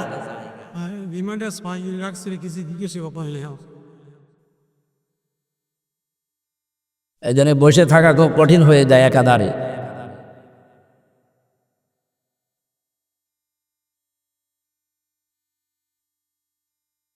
অপুষ্টিয়াবাসী একটু খেয়াল করে শোনেন, আপনাকে আমি জাহান্নামে যেতে দিতে চাই না, এই আয়াত তার প্রমাণ। এমন একটা ব্যবসার কথা কি দালালাত করব, ইঙ্গিত দেব, বলে দেব, যেটা করলে জাহান্নামের জ্বলন্ত আগুনে যন্ত্রণাদায়ক শাস্তি পাওয়া লাগবে না। তুমিনুনা বিল্লাহি ওয়া রাসূলিহি ওয়া তুজাহিদুনা ফি সাবিলিল্লাহ বিআমওয়ালিকুম ওয়া আনফুসিকুম যালিকুম খায়রুল লাকুম ইন কুনতুম তা'লামুন। আল্লাহ রসুলের ওপরে ঈমান আনার পরে জান আর মাল যা আছে দুনিয়া জীবিত থাকতে সর্বাত্মকভাবে চেষ্টা চালাবেন তার দিন যেন কায়েম হয়। এইটাই ভালো কাজ। আল্লাহ বলেন যালিকুম খায়রুল লাকুম, এইটাই ভালো কাজ, এইটাই উত্তম কাজ। ইন কুনতুম তা'লামুন, যদি বুঝে থাকো। এতটুকু আল্লাহ শেষ করেননি, ইয়াগফির লাকুম যুনুবাকুম ওয়া ইউদখিলকুম জান্নাতিন তাজরি মিন তাহতিহাল আনহার ওয়া মাসাকিন তাইয়্যিবাতান ফি জান্নাতি আদন যালিকাল ফাওজুল আযীম। দুনিয়াতে যাবার আগে আপনার জীবনের যত অপরাধ আছে আল্লাহ সব মাফ করে দেবে। এমন একটা বাগানে প্রবেশ করাবে যার তলদেশ দিয়ে নদী আর নহর প্রবাহমান থাকবে। আল্লাহ এতটুকু শেষ করে দিলে আমি পড়তাম না, এর পরের শব্দটুকুর জন্য আমি পড়েছি। রব্বুল আলামিন আনহার বলার পরে দেখেন শব্দ চয়ন, এদিকে তাকান। আল্লাহ পাক বলেন জান্নাতিন তাজরি মিন তাহতিহাল আনহার, এতটুকু শেষ করে দেননি। ওয়া মাসাকিনা তাজ্জিবাতান, আল্লাহ সাকানুন না দিয়ে মাসাকিন দিলেন কেন? মাসকানুন না দিয়ে মাসাকিন বহু বচন দিয়েছেন। বহু বচন বলা হয় কিন্তু আরবি গ্রামার যারা পড়ে এক বচন, দ্বিবচন, বহু বচন, দুইটা হলেও বহু বচন হয় না আরবিতে, অন্য ভাষায় হতে পারে। আরবিতে আপনি যদি বহু বচন করতে চান কোনো বিষয়কে কমপক্ষে 3টা লাগবে। তার মানে আল্লাহ এখানে বসাতে চেয়েছেন কোন মানুষ যদি সত্যি দিন কায়েমের জন্য চেষ্টা করে দুনিয়ায় জানমাল দিয়ে, তাকে যে জান্নাত দেওয়া হবে একটা না, কমপক্ষে 3টা। আমি কথা বোঝাতে পারিনি? মাসাকিনা দিয়েছেন আল্লাহ এই বহু বচন এই কারণে। আল্লাহ মাসকানুন দিলে অর্থ তো একটা করতাম। আপনাকে অবশ্যই আল্লাহ কমপক্ষে 3টা এমন পবিত্র জান্নাত দান করবে যার নাম আদন। নাম কি? আইন দাল নুন আদনুন বলা হয়। জান্নাতের যে স্তরগুলো আছে, কোরআনে আমি 100টা স্তর পেয়েছি জান্নাতের, তার ভেতরে এইটার নাম হচ্ছে জান্নাতুল আদন। রব্বুল আলামিন শেষের দিকে বললেন যালিকা হুয়াল ফাউজুল আযীম, জীবনের জন্য এইটাই মহা সফলতা। জোরে বলেন সুবহানাল্লাহ। আল্লাহ আপনাকে যদি জাহান্নামে না দেয় তাহলে আপনার জীবন সফল নয়, ওদিকে জান্নাতেও দিচ্ছে না। হ্যাঁ, সফল হবে কোন সময়? ফামান যুহজিহা আনিন নার ওয়া উদখিলাল জান্নাতা ফাকাদ ফাজ। সূরা আলে ইমরান 185 নম্বর আয়াতের মাঝের অংশে আছে, জীবন তো সফল হবে ওই লোকটার যাকে আল্লাহ জাহান্নামের আগুন থেকে বাঁচিয়ে দিয়েছে আর জান্নাতে প্রবেশ করিয়ে দিয়েছে। তার মানে আমাদের জীবনের হার জিত, আসল টার্গেট এখনো শুরু হয়নি। আসল জীবনের হার জিত, আসল সফলতা যেই দিন আল্লাহ জাহান্নামের আগুন থেকে পুরাটা বাঁচিয়ে জান্নাতে প্রবেশ করিয়ে দেবে। আরব নামক স্থানে যারা আছে তাদের জীবন কিন্তু সফল না, কারণ তারা জান্নাতেও যেতে পারছে না, জাহান্নামেও যাবে না। এই প্রাচীরে কতদিন দাঁড়িয়ে থাকবে? এই হাদিসের শেষে যেহেতু আমি আর পাইনি, কেউ পাইনি, নবীজি আর বলেন উনি এখানে আছেন লাম ইয়াদখুলুহা ওয়া হুম ইয়াতমাউন। তমাউন শব্দের শাব্দিক অর্থ হচ্ছে নিজেকে আত্মতৃপ্তি লাভ করা। তাদেরকে জান্নাতেও প্রবেশ করানো হচ্ছে না, জাহান্নামেও দেওয়া হচ্ছে না, কিন্তু তারা তৃপ্তি পাচ্ছে না। আমাদের কারো কপালে যেন এই প্রাচীর না জোটে। অন্তত জাহান্নামে তো যেতে চাই না, জাহান্নাম থেকে আল্লাহ যেন মুক্ত করে বাঁচিয়ে দিয়ে জান্নাত পর্যন্ত সবাইকেই পৌঁছিয়ে দেয়। বলেন আমিন। এবার আল্লাহ আমাদের নাম ধরে ডাকলেন, ইয়া বানি আদামা ইম্মা ইয়াতিয়ান্নাকুম রুসুলুম মিনকুম ইয়াকুসসুনা আয়াতি। হে বনি আদম সন্তান, যদি তোমাদের কাছে তোমাদের ভেতর থেকে কোন রসুল আসে, ইয়াকুসসুনা আলাইকুম আয়াতি, তারা বর্ণনা করে তোমাদেরকে আমার আয়াতগুলো শোনায়। আমার প্রশ্ন হচ্ছে আল্লাহ রসুলুন বহু বছর না দিয়ে রসুলুন দিলেন কেন? এখন কি দুনিয়ায় রসুল আছে? বলেন বলেন। তাহলে আয়াত কা ভুল না, মানে আপনি মিলিয়ে দিন। রসুল না দিয়ে আল্লাহ রসুলুন দিলেন কেন? রসুল এক বছর, রসুলুন বহু বছর। এটা তো 1500 বছর আগে নাজিল হওয়া। মুহাম্মদ রাসূলুল্লাহ শেষ রাসূল, তিনি আর নেই। আল্লাহ কেন রসুলুন দিয়েছেন? এই জবাব পাওয়ার জন্য আশা লাগে। এখন যেহেতু রসুল নেই দুনিয়ায়, কিন্তু রসুলের নায়েব আছে, স্থলাভিষিক্ত মানুষ আছে, তার নাম বলেন বলেন। আল উলামা ওয়ারাসাতুল আম্বিয়া, আলেমরা হচ্ছে নবীর নায়েব, স্থলাভিষিক্ত উত্তরাধিকারী। সুতরাং রাসূলুল্লাহ যেভাবে তেলাওয়াত করে করে বর্ণনা করতেন আল্লাহর আয়াতগুলো, এই কাজ যারা হাতে নেবে তাদের কথা যদি কেউ শুনে নিজেকে পরিবর্তন করে নেয়। আজকে হামজা এখানে কথা বলছে, হাফেজ আব্দুল্লাহ কথা বলছে, আরে আমরা তো শুধুমাত্র মানুষ, আমাদের নামের আগে হাফেজ, মাওলানা, মুফতি, মুহাদ্দিস, মুফাসসির লেখা আছে। এই জন্য আমরা এখন আর সাধারণ না, আমরা এখন নবীজির নায়েব। নবীজি থাকলে যেই কাজ করতো কোরআন দিয়ে, আমরা যদি ওই কাজ ওইভাবে করতে পারি, তাহলে মানুষের দায়িত্ব কি হবে? ফামানিত্তাক, যে ব্যক্তি এই কাজগুলো শোনার পরে নিজেকে সংবরণ করবে, নিজেকে বাঁচিয়ে রাখবে। তাকওয়া শব্দের শাব্দিক অর্থ বাঁচিয়ে রাখা। নিজেকে বাঁচিয়ে রাখবে কিসের থেকে? আল্লাহর অবাধ্যতা থেকে। ওয়াসলাহা, নিজেকে সংশোধন করে নেবে।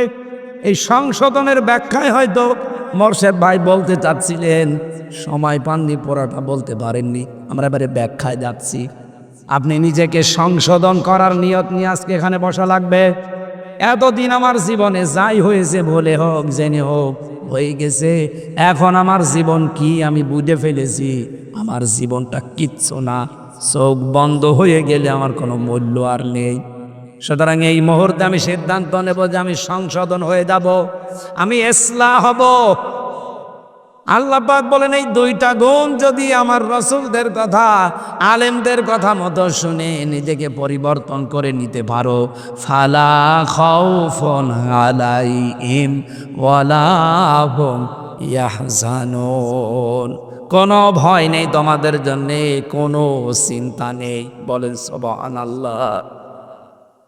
পক্ষান্তরে সিস্টেম অপর পৃষ্ঠায় দেখুন, ওয়াল্লাযীনা কাযযাবু বিআয়াতিনা, যারা আল্লাহর এই আয়াতগুলো শোনার পরে মিথ্যা প্রতিপন্ন করবে, মিথ্যা মনে হবে তাদের কাছে, না এরকম কথা বলেই থাকে। ও আব্দুল্লাহ 50 বছর এরকম কথা বলছে। ওয়াস্তাকবারু আনহা, কোরআনের ব্যাখ্যা শোনার পরে যে মানুষগুলো অহংকার করে তার থেকে মুখ ফিরিয়ে চলে যাবে, উলাইকা আসহাবুন নার, এরাই জাহান্নামের অধিবাসী। হুম ফিহা খালিদুন, চিরদিন এই অহংকারের কারণে জাহান্নামে থাকবে। এরকম অহংকারী মানুষ বাংলাদেশে নেই। হাতে পায়ে ধরতে শুধু বাকি আছে, তাছাড়া আর বাকি আছে কি বলেন? এত করে বিভিন্ন কায়দা কৌশল করে উদাহরণ দিয়ে দিয়ে বোঝানো হয়, এরপরে ওই কুকুরের লেজের মতো যা ছিল তাই। সুলাইমান নবী একবার জিনদেরকে বলেছিলেন যে একটা মসজিদ বানাও। মসজিদ ওরা ঝকমক করে বানিয়েছে, বিউটিফাই করে বানিয়ে আবার ভাঙ্গা আরম্ভ করেছে। সুলাইমান নবী এসে বলছে, মসজিদ কই? বলছে, বানিয়েছিলাম আবার ভেঙে ফেললাম। কেন? আপনি তো বলেননি যে মসজিদ করার পরে কি করা লাগবে। মসজিদ বানানোর পরে চিন্তা করলাম কাজ তো নেই, কি করি, ভেঙে ফেলি। সুলাইমান নবী বলে, ঠিক আছে, এটা কাজ দেই, মসজিদ বানানো শেষ করো, আর এরপরে একটা কুকুরের লেজ সোজা করো, আমি যতদিন না আসি। মসজিদ বানানো হয়ে গেছে, একটা কুকুর নিয়ে এসে লেজ টানে, সোজা হয়, ছেড়ে দেয়, কাছে যায়। কি গো, এভাবে হবে না, তেল নিয়ে আয়, মোবাইল নিয়ে আয়, তেল মোবাইল নিয়ে টানে, লম্বা হয়, ছেড়ে দেয়, কাছে যায়। এ কি কুকুর না কলেরা? এভাবে হবে না, বাঁশ নিয়ে আয়, জায়গা মতো বাঁশ দে, টাইট করে বেঁধে রাখ। 7 দিন একাধারে বাঁশ দিয়ে বেঁধে রেখেছে ওর লেজ, যেই খুলে দিয়েছে আবার যা ছিল তাই। সুলাইমান নবী এসে দেখছে ওরা টানা টানিতে ব্যস্ত। কি গো, কি হুজুর, কি কুকুর? এত টানি লম্বা হয়, মনে হয় যে ভালো হয়ে গেছে, যেই ছেড়ে দেই আবার কাছে যায়। আমার তো মনে হচ্ছে এই 54 বছরে দেশের দায়িত্বে যারা ছিল অধিকাংশ চরিত্র এই কুকুরের লেজের মতো। বহু কায়দায় আমরা তাদেরকে কাটুকুতু দিয়েছি, টানাটানি করেছি, মানববন্ধন করে, সংবাদ সম্মেলন করে। কত মিছিল মিটিং করে কত রকমের কত কথা বলে বলেছি ভাই থামেন না, মনে হয় যে ভালো হয়ে গেল, যে ছেড়ে দেয় আমার কাছে দেখ কি বলি বোঝেন তো নাকি আন্দাজে অনেক মানুষ তো হাসতেছেন। আমাদের বহু মানুষের চরিত্র এখন হয়েছে কুকুরের এই লেজের মতো। না, আমরা এভাবে আর থাকতে চাই না। যারা আজ অহংকার করে মুখ ফিরিয়ে চলে যাবেন, আল্লাহর কসম আপনি জাহান্নামী, এ ফতোয়া আমার আল্লাহ নিজে দিয়েছেন। এরপরের অংশটা আর একটু কঠিন। ফামানা যালামু মিম্মান ইফতারা আলাল্লাহি কাযিবান আও কাল্লাবা বিআয়াতি। রব্বুল আলামিন বলেন, বহু মানুষ এই দুনিয়ায় এমন আছে তারা আমি আল্লাহর কাছে সব চাইতে বড় জালেম। আল্লাহ কিন্তু ইসমে তাফজিল দিয়েছেন, ছোট জালেম না বড় জালেম। আল্লাহর দৃষ্টিতে সব চাইতে বড় জালেম ওই লোকটা যে আল্লাহ সম্পর্কে আন্দাজে মিথ্যা কথা বলে। আর এটা সব চাইতে বেশি বাংলাদেশে। আমি নিচে নামতে পারলাম না, দুঃখিত। আও কাদ্দাবা বিআয়াতি, অথবা তার আয়াত সম্পর্কে এমন কথা বলে যেটা কোরআনের সাথে আল্লাহর আয়াতের সাথে মিল নেই। উলাইকা ইয়ানালুহুম নাসীবুহুম মিনাল কিতাব হাত্তা ইযা জাতুহুম রুসুলুনা ইয়াতাওয়াফাউনাহুম। অবশ্যই এদের কাছে কিতাব থেকে নির্ধারিত অংশ পৌঁছিয়ে যাবে। আমি খুব তাড়াতাড়ি করছি, 11টা পর্যন্ত সময় নিয়েছিলাম, হয়ে গেছে। এই জন্যে হঠাৎ করে যখন তাদের সামনে মৃত্যুর ফেরেশতারা চলে আসবে, তারা এসে জিজ্ঞাসা করবে আইনা কোথায় মা কুনতুম তাদউনা মিন দুনিল্লাহ। আল্লাহকে বাদ দিয়ে, আল্লাহর বিধান বাদ দিয়ে যাদের পেছনে ছোটাছুটি করতে, দৌড়াদৌড়ি করতে, কোথায় তারা, তাদেরকে ডাকো। তারা সবাই মিলে জবাব দেবে ক্বালু দাল্লু আন্না, তারা আজ আমাদের থেকে উধাও হয়ে গেছে। এর সাথে কত বাস্তব, তার বাংলা বাস্তব প্রমাণ মিয়া রফিকুল ইসলাম, ব্যারিস্টার মিয়া রফিকুল ইসলাম। আপনি তাকান তার দিকে, বিএনপির মন্ত্রী ছিল, স্থায়ী কমিটির সদস্য ছিল, অথচ লোকটা আজকে বয়সের ভাড়ে নুয়ে পড়েছে, পড়ে আছে। তার স্ত্রী তাকে ছেড়ে চলে গেছে আল্লাহর কাছে, ছেলে মেয়েগুলো ছেড়ে দিয়েছে। তার কাছে দলীয় একটা লোকও যায় না, দেখাও করে না। কাজের মহিলা নিয়ে পড়ে আছে বছরের পর বছর হাসপাতালে। আল্লাহ বলেন ক্বালু দাল্লু আন্না, মরণের সময় যখন এসে ফেরেশতারা তাদেরকে আঁকড়িয়ে ধরবে, এই সময় বলবে কই তারা যাদেরকে আল্লাহর বিধানের উপরে, তোমরা আল্লাহর বিধানের উপরে যাদেরকে উপরে তুলে দিতে, আল্লাহকে বাদ দিয়ে অন্য যাদের পেছনে ছোটাছুটি করতে, কোথায় তারা? এক বাক্যে ওরা বলবে তারা উদাও হয়ে গেছে আমাদের থেকে। ওয়াশাহিদু আলা আনফুসিহিম আন্নাহুম কানু কাফিরিন, নিজেদের প্রতি জুলুম করেছি এই কথা তারা ওই সময় স্বীকার করবে আর বলবে অবশ্যই আমরা কাফের ছিলাম। বলেন নাউজুবিল্লাহ।